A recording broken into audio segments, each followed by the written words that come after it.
रजत को अपनों ने दिया धोखा, पहले सारा और अब कशिश ने चली चाल।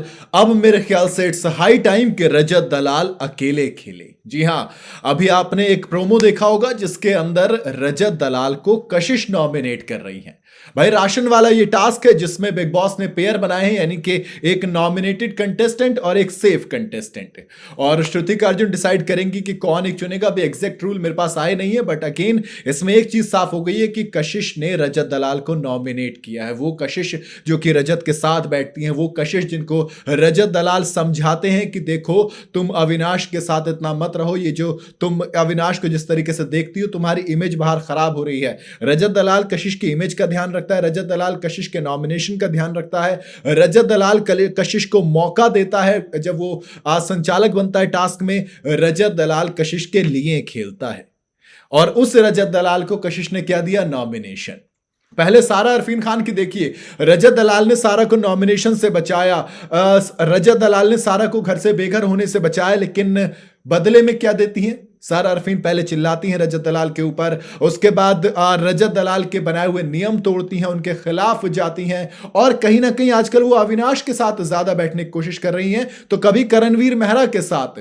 ऐसा लग रहा है कि उनको अब रजत दलाल के कंधे पर सवार नहीं होना है, वो अपना कहीं और झुकाव चाहते हैं। लेकिन इसका दूसरा तरीका भी होता है, आप सामने वाले को पिस्ड ऑफ करके नहीं जाते हैं, और खासकर उस इंसान को तो बिल्कुल भी नहीं जो आपके लिए खड़ा रहा, जो आपके लिए पूरे घर से लड़ा, वो जो आपको इतनी बदतमीजी करने के बावजूद आपके साथ खड़ा रहा। क्योंकि जिस हद की बदतमीजी और नीच हरकतें सारा अरफीन खान करती हैं, कोई अपना दोस्त, मैं होता दोस्त मैं तो अब तक का धक्का दे चुका होता, मैंने कहा भैया निकलो यहां से, इतनी फालतूगिरी नहीं सहता कोई भी। लेकिन रजत दलाल ने सही, क्योंकि वो अरफीन से उसने कही थी कि अरफीन भाई आपने बोल दिया और मैं ध्यान रखूंगा। तो यहां पर रजत दलाल की ये चीज दिखती है। लेकिन पहले सारा और अब कशिश ने तो हद ही पार कर दी। सारा ने तो खैर एक तरीके से नॉमिनेट तो नहीं किया ना, लेकिन कशिश कपूर शायद वो उस बात को ईगो पे ले गई जब रजत दलाल ने कहा था सोलो खेलना है मुझे। रात में जब बैठे थे गार्डन एरिया में, तो डिस्कशन चल रही थी रात के 1 बजे के अब जरा बात करते हैं। रजत बोलता है कि चलिए ठीक है, अपनी अपनी बात रखो सब, और चीजों को सॉल्व करने की कोशिश करते हैं। तो कशिश का पहला सवाल यही होता है कि जब हम एक ग्रुप है तो आपको सोलो क्यों खेलना था?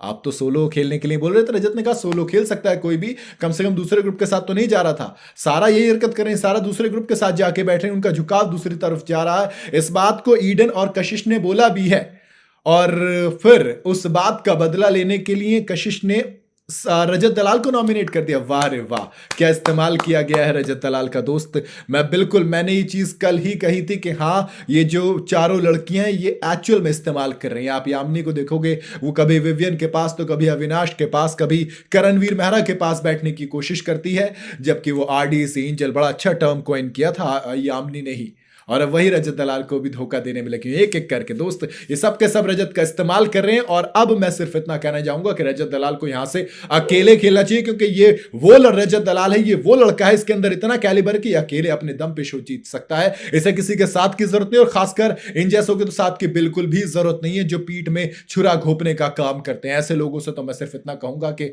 रजत भाई दूर रहो यार भाई साहब, ये बिल्कुल गलत चीज है, और आपको अपने साथ इन मरे हुए घोड़ों को घसीटने की जरूरत बिल्कुल भी नहीं है। सिर्फ इतना कहूंगा। बाकी आपको क्या लगता है कि रजत दलाल को अब अकेले खेलना चाहिए, ये इन लोगों को साथ नहीं देना चाहिए, इन लोगों को बचाना बंद कर देना चाहिए? आप अपनी राय मुझे कमेंट में जरूर बताइएगा। वीडियो अगर आपको पसंद आई हो तो इसे लाइक और शेयर जरूर करें, और जाते जाते चैनल को फॉलो और सब्सक्राइब जरूर करते जाइएगा।